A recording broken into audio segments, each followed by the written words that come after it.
On a crisp autumn evening, a lone tourist ventured to Mount Rushmore, hoping to capture the iconic monument under the stars. Suddenly, a brilliant flash of light illuminated the sky, revealing a massive, otherworldly craft hovering ominously above the mountain. The tourist fumbled to record the phenomenon, but as the craft emitted a strange hum, the air seemed to ripple, and everything changed. What happened next would unravel secrets buried deep within history and beyond Earth itself. The air was crisp and cool as Jack Reynolds, a freelance photographer, stood near the edge of Mount Rushmore's viewing platform. Capturing the monumental sculptures under a star-filled sky had always been her dream.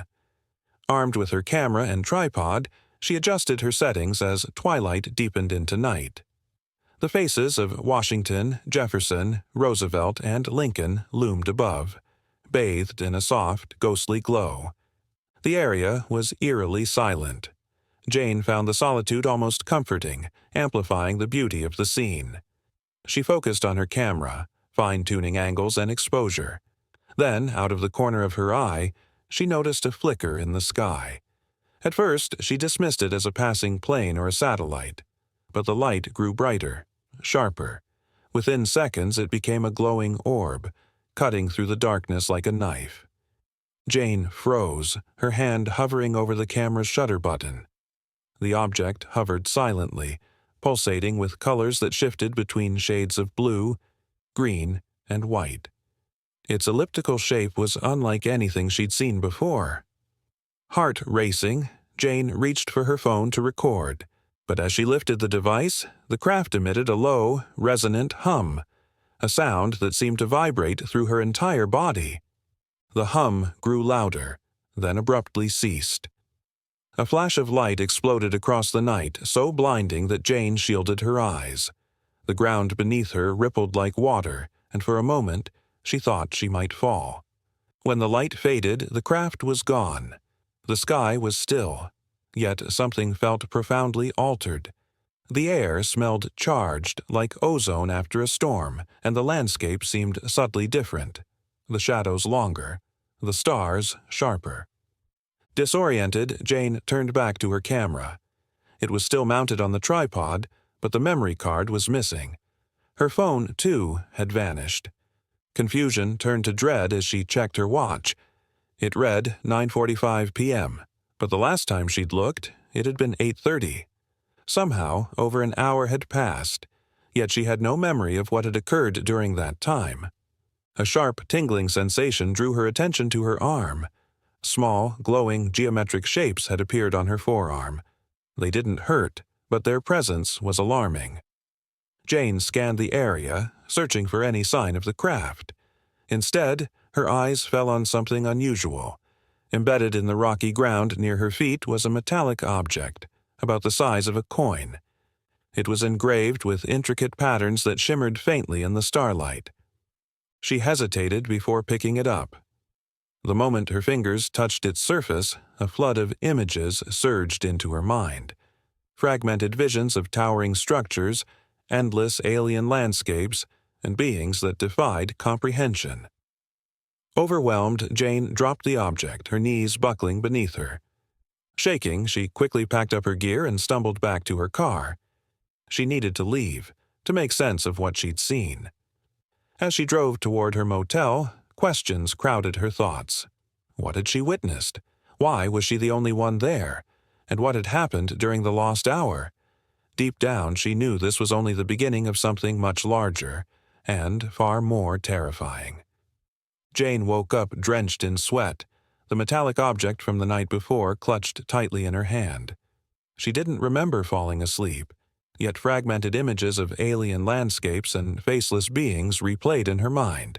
The visions left her shaken, with a pounding headache and an unshakable sense of unease. Determined to make sense of what happened, Jane opened her laptop. The intricate engravings on the metallic object haunted her, so she searched online for anything similar. She scoured forums about UFO sightings, unexplained artifacts, and legends tied to the Black Hills. Some mentioned star beings from Native American folklore, mysterious entities said to have visited Earth long ago. The symbols on the object resembled petroglyphs from the region, but it felt like a tenuous connection. A knock at the door startled her. Jane froze. She hadn't told anyone about the incident. Who could it be? Slowly, she approached the door and peeked through the peephole. Two men in black suits stood outside, their faces expressionless. Anxiety clawed at her chest. The knock came again, louder this time. "Miss Reynolds," a calm voice called out. "We need to speak with you about last night." Jane hesitated but opened the door a crack. "I don't know what you're talking about."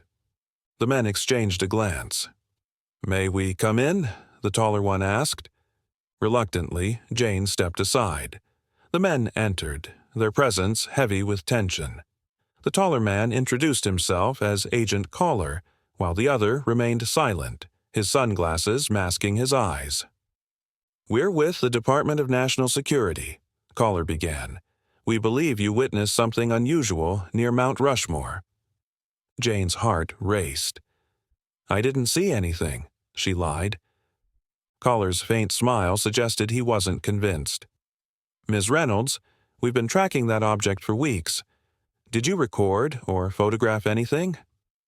Jane hesitated. Her camera and phone had been wiped clean. "No," she said finally. The silent agent stepped forward, pulling out a scanner-like device. Without asking, he waved it over Jane's body. The device beeped rapidly near her forearm. The faintly glowing geometric marks from the night before were still visible. Caller's expression darkened. "You've been marked." "Marked?" Jane asked, panic creeping into her voice. "What does that mean?" The silent agent finally spoke, his voice gravelly. "It means they've chosen you." Before Jane could ask who they were, Caller cut her off. "Forget what you saw. Destroy any evidence. If you keep digging, you'll put yourself in grave danger." Jane's frustration boiled over. "Why should I trust you?" Caller's face hardened. "This isn't about trust. It's about survival." With that, the agents left, leaving Jane confused and shaken. Her hands trembled as she stared at the metallic object. Whatever had happened last night was bigger than she'd imagined, and the government clearly wanted it hidden. But Jane wasn't ready to back down. Ignoring their warning, she returned to her laptop. The Native American legends about star people took on new weight. The symbols on the object closely resembled carvings from the Black Hills. If the government wouldn't give her answers, she'd find them herself. She needed to go back to where it all began. The drive back to the Black Hills felt surreal. Jane's knuckles were white on the steering wheel, her mind racing with fragments of visions and the agent's cryptic warning. What had they meant by chosen? Who, or what, had marked her? And why did the metallic object seem to pulse faintly every time she touched it? By the time she reached the trailhead near the site from the previous night, the forest was alive with sounds. The rustling leaves and distant birds created a deceptive sense of calm. Jane parked, grabbed her backpack, and began her climb. Her unease grew as she ascended, the sense of heading into a trap gnawing at her. At the top of the trail, Jane paused to catch her breath. The clearing looked the same as before, but the air felt heavier, charged with an almost imperceptible hum. She pulled the metallic object from her pocket, holding it up to the sunlight. Its engravings glinted, and for a moment she thought she felt warmth radiating from it. "Jane Reynolds," a deep voice called out, startling her. Jane spun around to see an older man with long gray hair and piercing eyes at the edge of the clearing. His simple clothing belied an aura of authority. "Who are you?" Jane asked, stepping back. "My name is Daniel Red Cloud," the man replied. "I've been watching this place for years. You're not the first to encounter them." "Them?" Jane asked, gripping the object tighter. "You mean the UFO?" Daniel nodded. "We call them star beings. My ancestors passed down stories about them. They come and go, but they always leave a mark, on the land and on people like you." Jane felt a chill. "People like me?" Daniel gestured to her forearm where faint geometric markings still glowed. You've been chosen. They see something in you, though I can't say what." Jane shook her head. "The government told me to forget, but how can I? None of this makes sense." Daniel studied her. "You're right not to trust them. They've known about the star beings for decades, but their interest is selfish. They want control." Jane's thoughts raced. "Do you know what this is?" She held up the metallic object. Daniel's eyes narrowed. "That's a key, or part of one. There are others like it, scattered across this region. Together, they unlock something ancient, left behind by the star beings. But it's dangerous." "Dangerous how?" Jane pressed. "The energy they release. It's not meant for humans. The last person to use the keys paid the price." Jane stared at the object. "So, why give it to me?" "That's the question," Daniel said. "If you want answers, there's a cave deeper in the hills. My ancestors called it the mouth of the sky. But be warned, you might not like what you find." Jane hesitated. Logic told her to turn back, but instinct pushed her forward. "Show me." Daniel nodded. "Follow me." As they ventured deeper into the forest, the air grew colder, heavier. Jane couldn't shake the feeling of being watched. Whatever awaited in the cave, she knew one thing: her life would never be the same. Jane followed Daniel deeper into the forest, the air growing colder with each step. The trees stretched taller, their branches forming a canopy that blocked the sunlight. Jane's unease grew, but something compelled her to keep moving. The path ahead was barely visible, winding through dense undergrowth. "This way," Daniel said. Jane hesitated before stepping onto the trail, feeling as if she were crossing into another world. The forest grew silent, the usual sounds of birds replaced by stillness. After what felt like an hour, they reached a clearing dominated by a massive rock formation. At its center was a dark opening shrouded in shadow. Daniel gestured toward it. "This is the mouth of the sky." Jane's pulse quickened.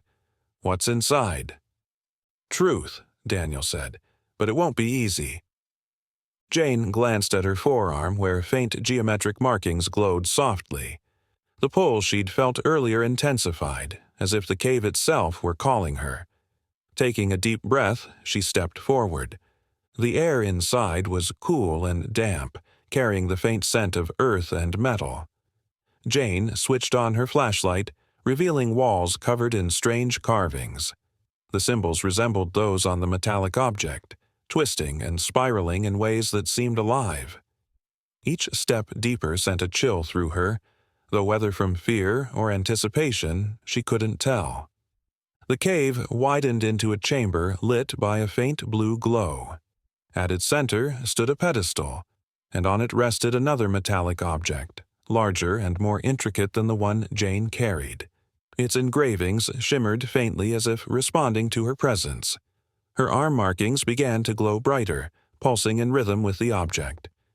Jane hesitated, then reached out. The moment her fingers brushed the object, a surge of energy shot through her. The chamber dissolved into a kaleidoscope of colors and images. She saw glimpses of planets, galaxies, and beings made of light. Their voices resonated in her mind, wordless yet clear. "You hold the key," the being said. "A choice awaits you." The vision shifted, showing Earth in chaos. Fires raged, storms battered cities, and the ground split open. Jane's heart pounded. "What is this?" she asked aloud. "The future," the beings replied. "But it can be changed. The answer lies within the keys." The vision ended abruptly. Jane found herself back in the chamber, her hand still on the object. She staggered backward, breathing heavily. At the entrance, Daniel stood silently. "What did you see?" Daniel asked. Jane struggled to speak. "They showed me. The future. Something terrible is coming." Daniel's expression darkened. "The star beings foresaw this. The keys are tools left to prevent it." Jane stared at the object in her hand, its engravings glowing faintly. But why me? That's something only you can discover, Daniel said. But if what you saw is true, time is running out. Jane nodded, determination replacing her fear. We need to find the other keys. Daniel smiled grimly. The path won't be easy, but I'll guide you. Jane glanced back at the pedestal, then at Daniel. I don't think I have a choice. Together, they left the chamber, the weight of Jane's vision pressing heavily on her. The keys were the answer, but unlocking their power would mean facing dangers she couldn't yet imagine. The trek back from the cave was unnervingly quiet.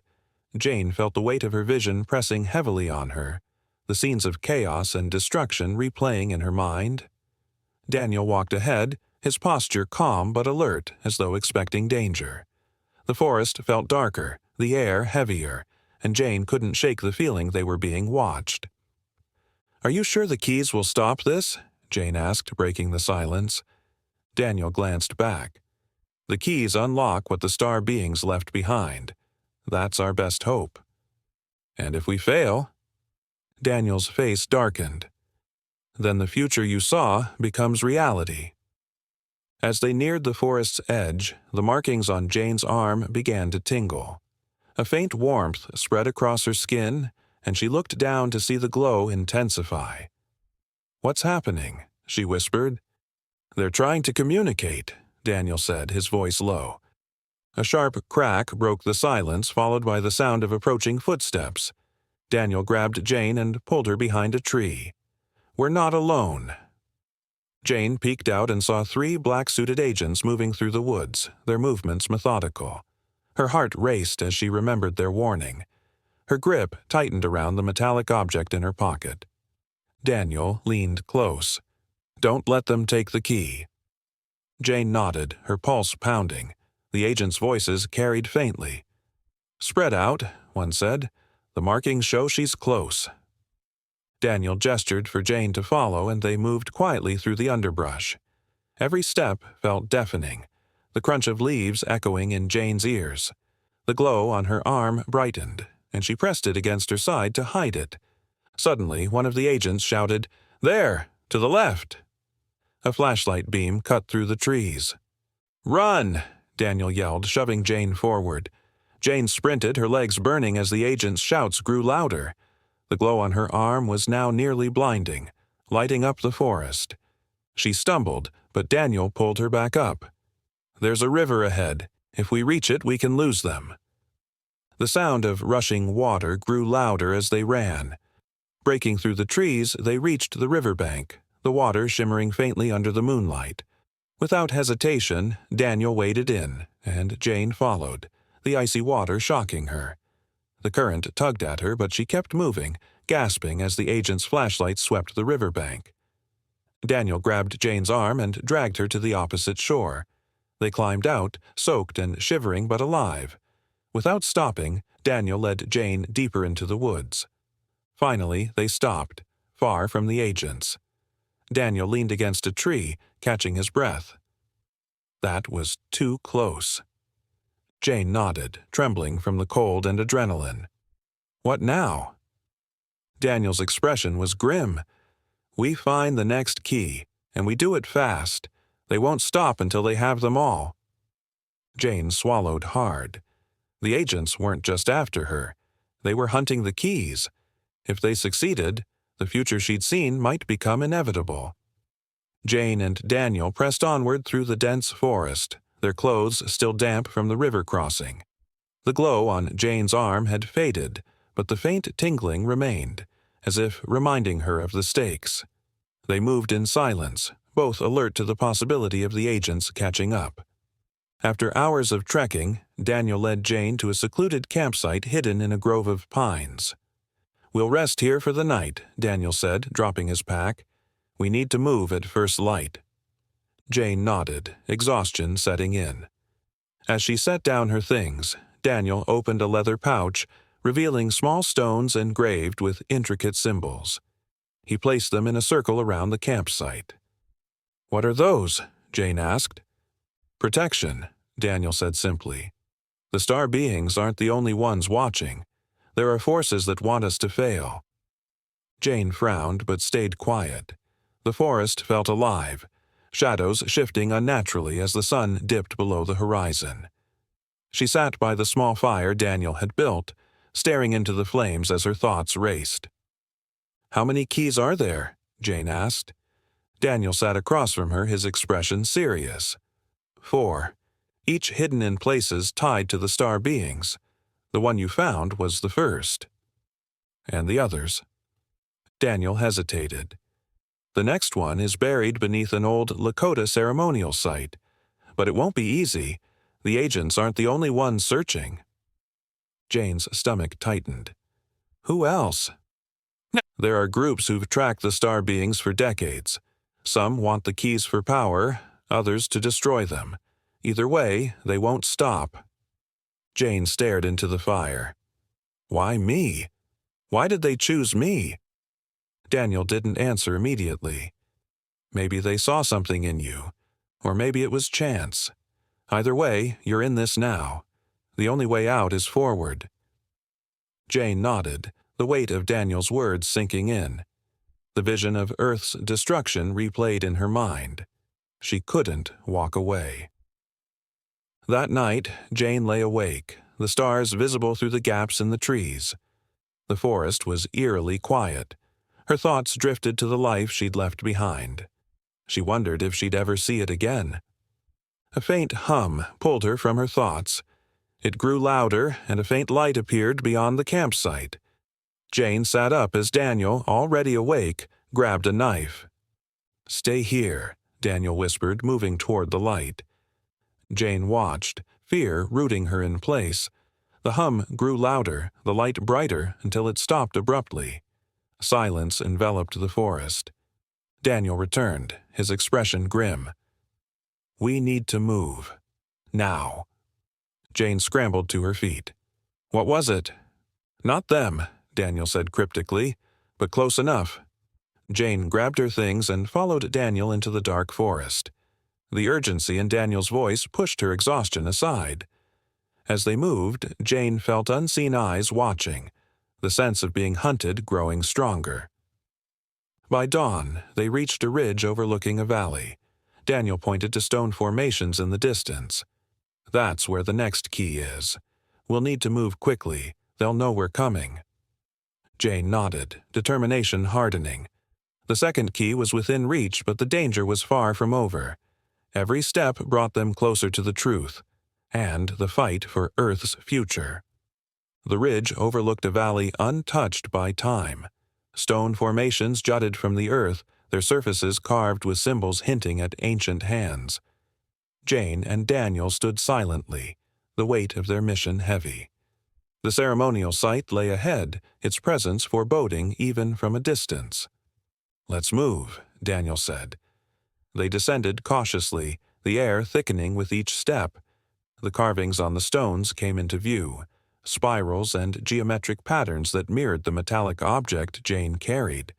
The markings on her arm tingled faintly, as though the site itself was calling to her. "This place has power," Daniel said quietly. "The Lakota believed it was a gateway to the stars, but that power has its guardians." Jane hesitated. "Guardians?" Daniel nodded. "Not everyone who comes here leaves." Jane swallowed hard, gripping the metallic object in her pocket.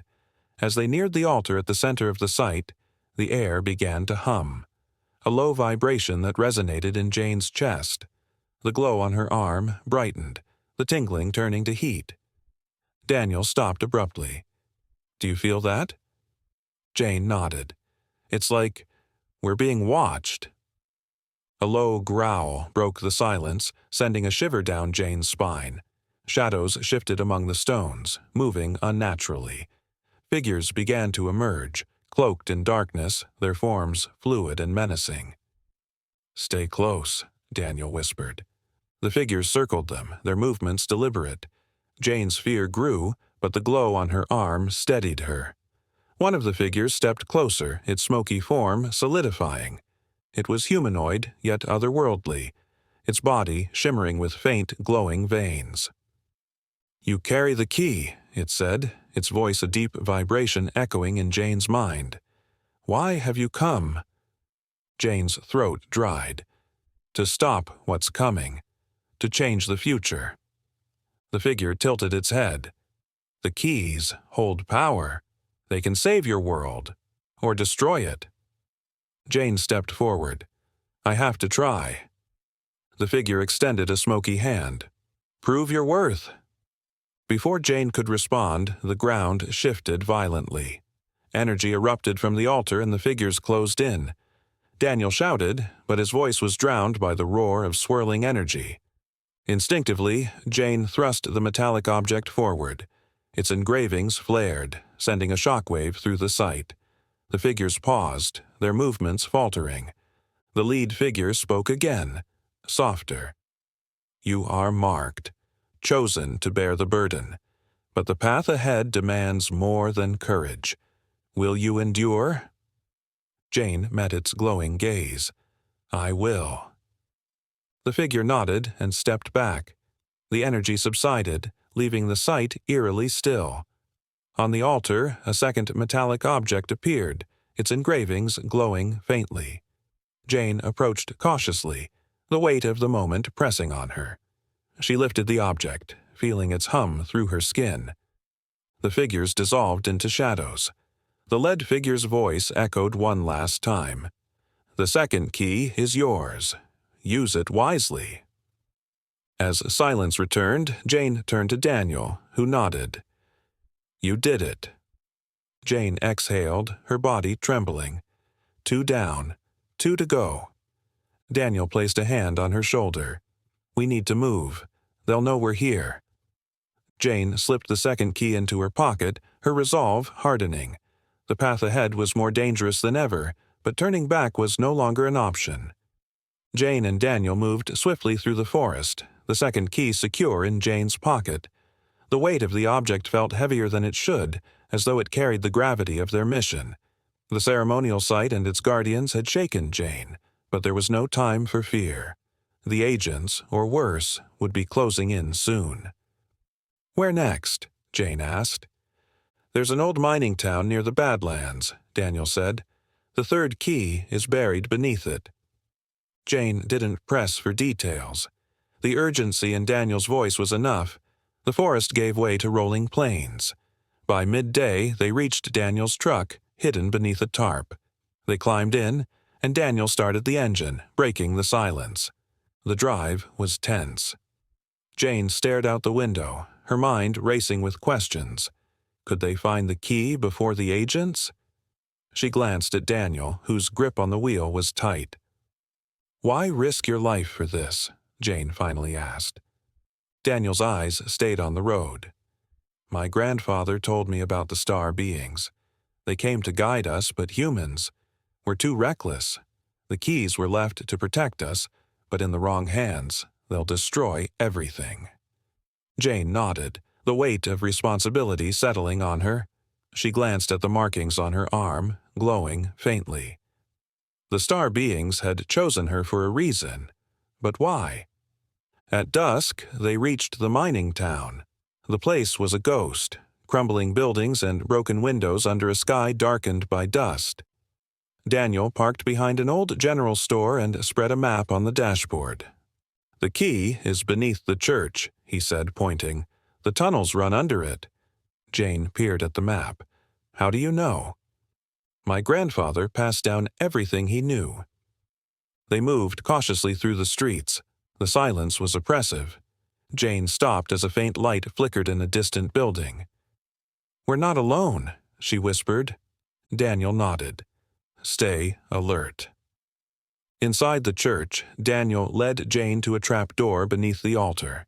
He pried it open, revealing a staircase descending into darkness. "This leads to the tunnels," Daniel said. Jane hesitated but followed.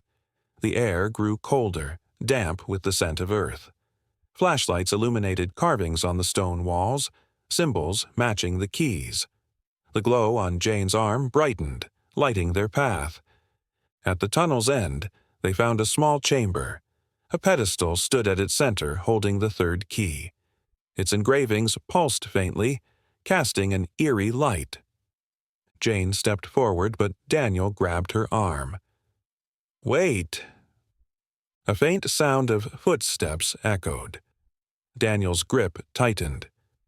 "They're here." Jane's heart raced. Without thinking, she grabbed the key. Light erupted, the walls flaring with energy. The ground shook.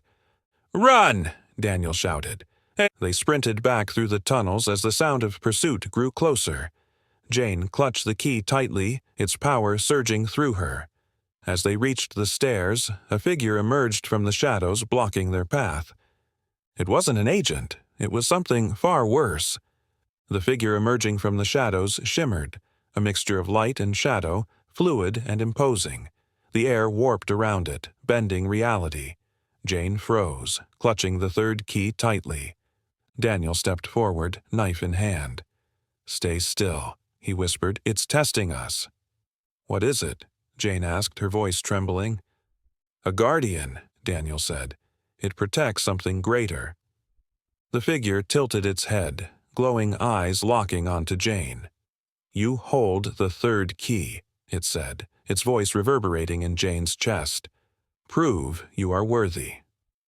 The tunnel shifted, carvings glowing brighter as the ground trembled. Jane stumbled, barely keeping her footing. "This is a test," Daniel said. "Focus on why you're here." The figure raised an arm, a wave of energy surging toward Jane. The markings on Jane's arm flared, forming a barrier that absorbed the attack. "Why have you come?" the figure demanded.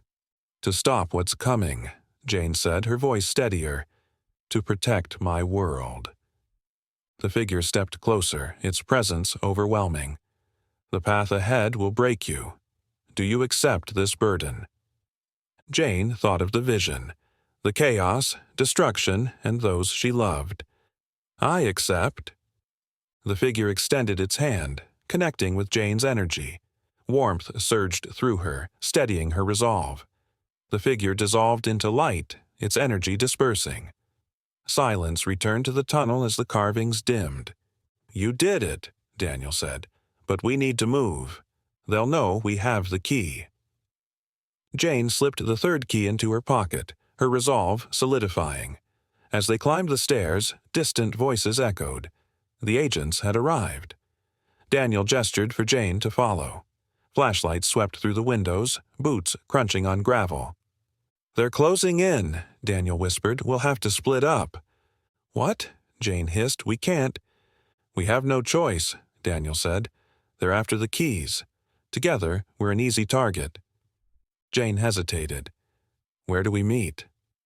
"There's an outpost east of here," Daniel said. "Wait for me there." Reluctantly, Jane slipped out of the church, staying low as she moved through the shadows. The cold night air stung her face, and every step felt perilous. At the edge of town, Jane glanced back at the glowing church, then disappeared into the night. The journey to the outpost was grueling. Jane stumbled over uneven terrain, exhaustion pressing on her. The markings on her arm glowed faintly, guiding her. When she reached the outpost, a crumbling structure hidden among rocks, she collapsed against the wall, gasping for breath. Time stretched endlessly as Jane waited. Every noise set her on edge. She clutched the keys, her mind racing. Had Daniel escaped, or had the agents caught him? The thought twisted in her gut, but she pushed it aside. A faint noise shattered the silence. Jane tensed, fingers tightening around the keys. Footsteps approached, slow, deliberate. The door creaked open, and Jane held her breath. It wasn't Daniel. In the dim light, a figure stepped inside, its silhouette unfamiliar and foreboding. Jane's heart raced as she pressed herself against the wall, the keys burning in her grip. Whoever, or whatever, it wasn't here to help. The figure entering the outpost shimmered, its form a blend of shadow and light. The air around it rippled, bending reality. Jane froze, gripping the keys tightly. The glow on her arm flared, reacting to the figure's presence. "Who are you?" Jane asked, her voice wavering. I am the sentinel, it said. I guard the knowledge left by the star beings. You've proven your worth, but the final key demands more than strength. What does that mean? Jane asked. The burden of the keys will consume you, the sentinel replied. They weren't meant for one person. The question is whether you'll accept this cost. Jane hesitated. The vision of Earth's destruction, its chaos, the faces of those she loved, flashed in her mind. If I don't take the keys, what happens? Then the future you saw becomes inevitable, the sentinel said. The keys can save your world, but only in the hands of someone who understands their price. Jane straightened, resolve hardening. Then I'll take them. The sentinel nodded. The fourth key lies in the canyon of echoes. Others are already moving to claim it. You must act swiftly. The sentinel dissolved into light, leaving the outpost silent. Moments later, Daniel entered, battered but alive. Agents and worse are closing in. We need to move. Jane handed him a key. The sentinel warned me. Carrying all 4 keys will destroy me.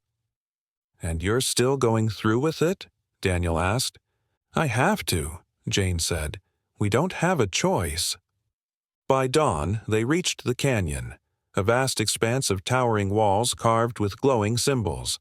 At its center stood an obelisk pulsing faintly.